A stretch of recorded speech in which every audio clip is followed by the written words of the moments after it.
Watch your thoughts to quit porn. I'm Dr. Trish Leigh, and whether you know it or not, if you're consuming porn regularly, you are hooked on hungry thoughts.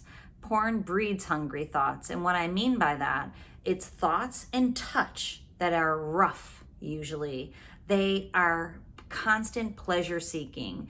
It is thought that induces a dopamine spike in your brain, which leads to the need for more dopamine. So if you're out in the world and you're checking people out, those are hungry thoughts, especially if you have thoughts of rough things that you want to do to that person. Or even if you look at your partner and you wish your partner was doing these high pleasure activities to you, that's hungry thought. So watch your thoughts so that you can think in a new way. Think sensually toward your partner and think of people in the world as whole human beings so you can leave porn behind.